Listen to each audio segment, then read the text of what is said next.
Okay, let's get started. Yep, speaking of that, one detail I've noticed people have been asking about this particular day has been getting power without making the ball look all funky and crazy and whatnot. And what I try to explain to them is, when it comes to hitting the ball hard, what you want is racket head speed, not racket head muscly thing going on. And it really comes down to just being smooth. Like in those, the classic karate saying, slow is smooth, smooth is fast.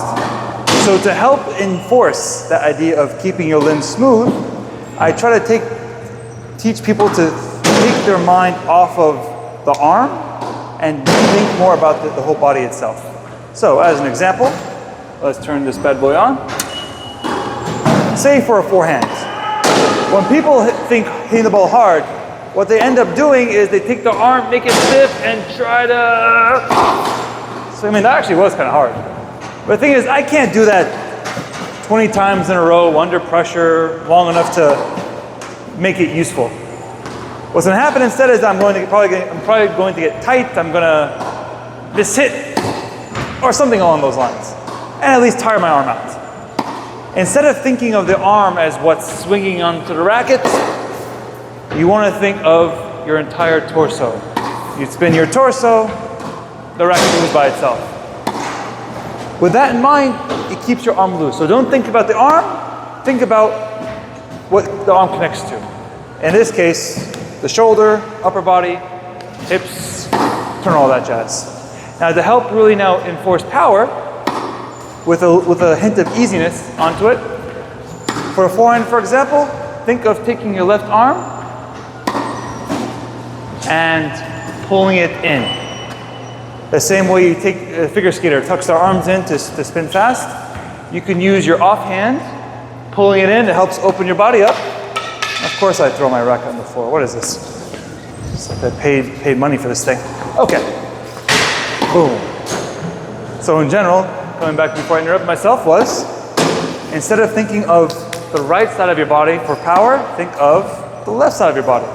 In this case, my left arm. If you see those classic like karate movie thingies where people are in horse stance throwing straight punches, one of the things they're doing, they're not just throwing punches, they're throwing elbows too.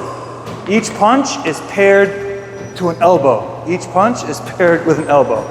So likewise, I pair my swing, my forehand swing, with my left elbow. I pull it out, elbow in. So, punch, pull. Punch, pull.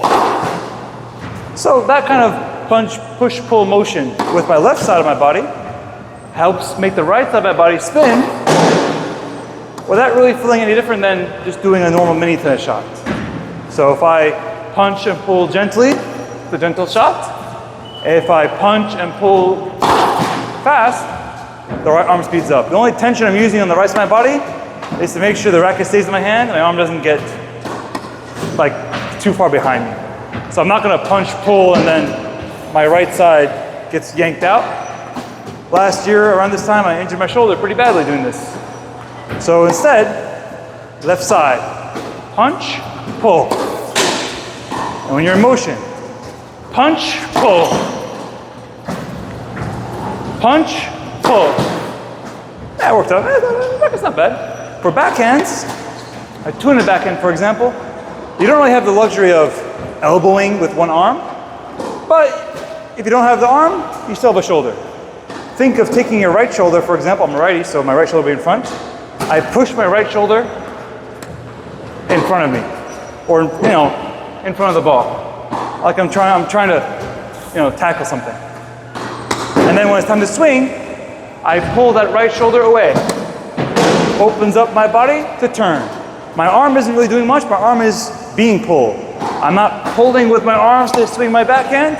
My arm is being pulled by me pulling my shoulder out of the way. So I punch, pull. I'm going to punch with the right shoulder, pull it away, and it opens up.